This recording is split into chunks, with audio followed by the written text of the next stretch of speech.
Bismillahirrahmanirrahim. Assalamualaikum warahmatullahi ta'ala wabarakatuh. Bismillah, alhamdulillah, wassalatu wassalamu ala rasulillah Sayyidina Muhammad ibn Abdillah, la hawla wa la quwata illa billah. Qalu subhanaka la ilma lana illa ma'allamtana innaka antal alimul hakim. Rabbana taqabbal minna innaka antas sami'ul alim wa tub alaina innaka antat tawwabur rahim. Qala rabbi shrah li sadri wa yassir li amri wahlul 'uqdatam min lisani yafqahu qawli. Fanas'aluka Allah ay yahdiyana ila siratal mustaqim wa yaj'alana minal muttaqin wa yudkhilana jannatahu jannatan na'im bihaqqi sayyidil mursalin walhamdulillahi rabbil alamin. Amin ya rabbal alamin. Ayyuhal mustami'in mustami'at rahimakumullah.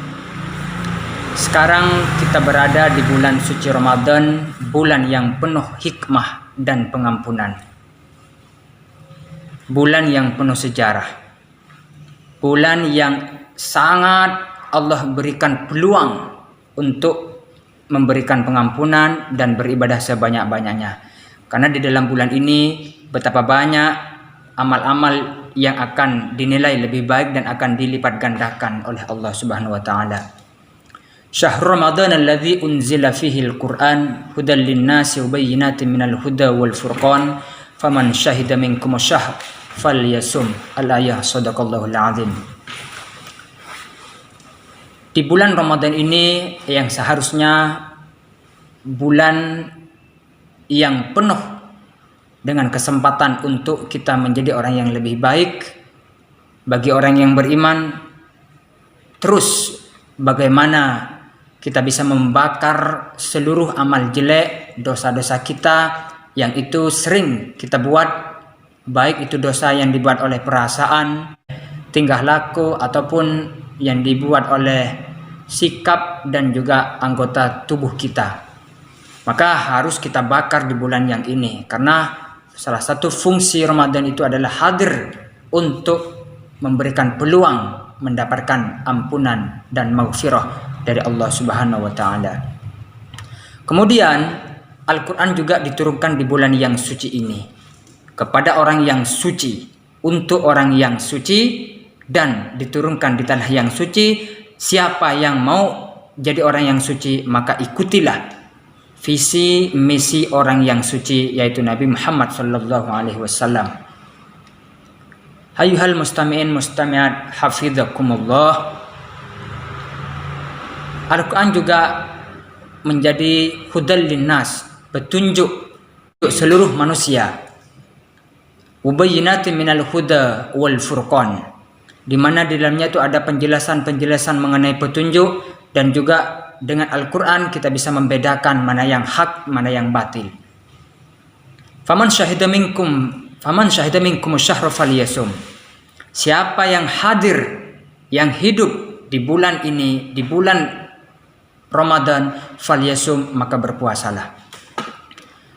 Dari ini kita dapat memahami bahwa Al-Quran ini menjadi petunjuk bagi seluruh manusia agar bisa membedakan mana yang hak, mana yang batil, dan juga menjadi salah satu penyelamat hidup kita sampai akhir kiamat.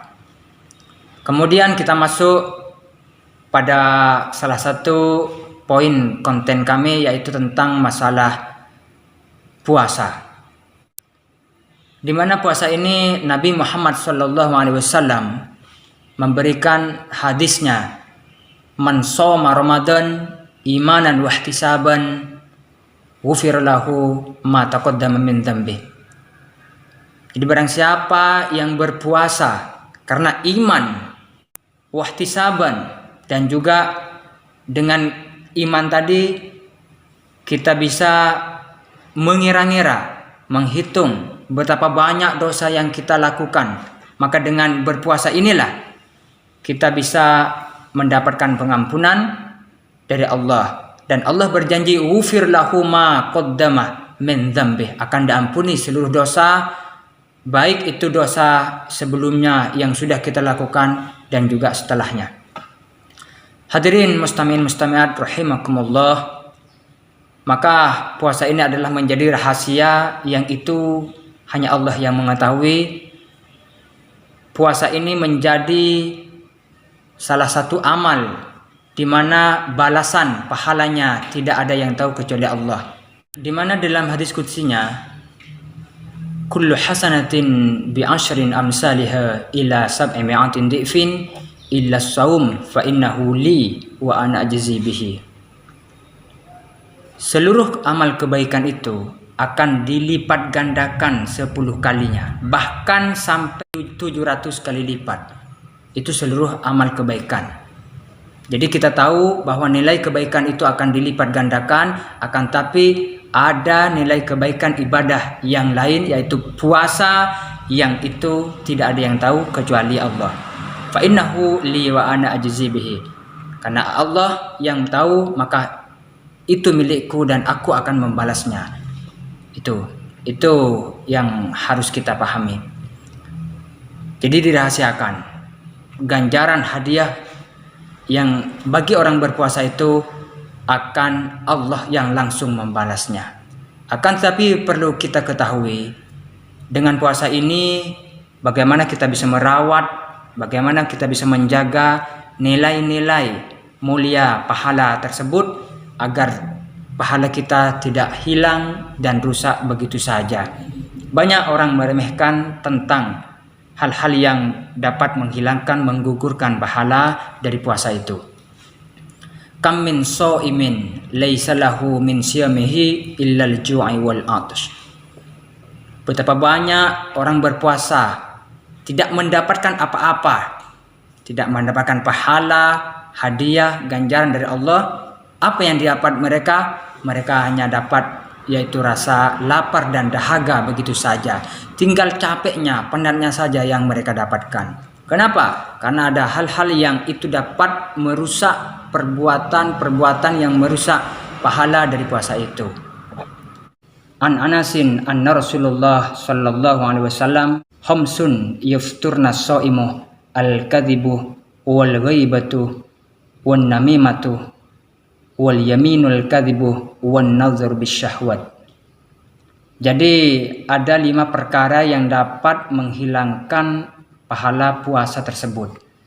Sayanglah kalau pahala kita ini kita menahan nafsu, menahan rasa lapar, haus dan semuanya ditahan, tapi kita tidak dapat ganjaran dari pahala, balasan dari pahala itu gara-gara ada hal di antara ataupun seluruh yang 5 ini dikerjakan. Itu yang dapat menghilangkan. Yang pertama itu adalah al-kadzibu, dusta, bohong. Jadi dusta ini ataupun berbicara bohong ini sebagian dari dosa besar. Bahkan ada salah satu ulama itu dosa bohong ini adalah dosa besar. Maka Allah sangat marah terhadap orang-orang al-kadzibin. Ala na'natullahi 'alal kadzibin. Ketahuilah laknat Allah terhadap orang-orang yang murka. Ini penting sekali. Kemudian ada juga yang disebut dengan ghibah. Yang pertama tadi adalah al-kadzibu, yaitu bohong. Yang kedua itu adalah al-ghaibatu.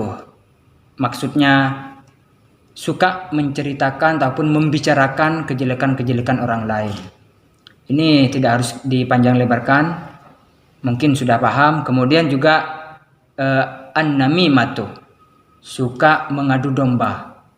Sehingga dengan adu domba itu akan bisa menjadikan perselisihan, permusuhan yang itu mengakibatkan fatal nanti. Itulah juga salah satu penyebab hilangnya, gugurnya pahala kita. Ada juga yang disebut dengan wal yaminul kadzibu, sumpah bohong. Sumpah demi Allah saya tidak mencuri padahal mencuri, demi Allah saya tidak tahu padahal dia tahu. Intinya kalau bersumpah dengan menyebut nama Allah tapi kenyataannya dia adalah bohong, maka itu adalah dosa besar juga. Bahkan juga ada sebagian ulama mengatakan dosa sumpah yang dilakukan terhadap hal-hal yang tidak benar, maka wajib berpuasa orang yang bersumpah tersebut. Kemudian yang terakhir itu adalah wan nadhr bisyahwat, yaitu memandang, melihat dengan syahwat. Baik itu memandang gambar, kemudian seseorang ataupun nonton film, itu juga kalau sudah mendatangkan nafsu, sudah dengan memandang bisa mendatangkan syahwat, maka itu adalah juga dapat menghilangkan pahala dari puasa kita tersebut.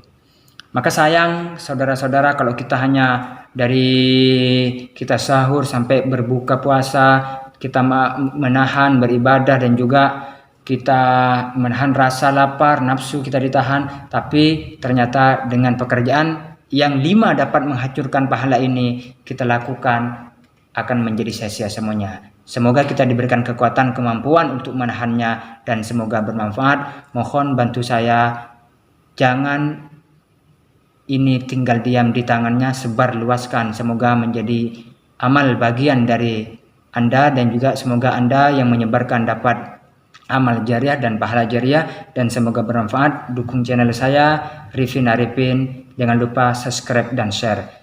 Thank you so much for your attention. The last I say, Assalamualaikum warahmatullahi wabarakatuh.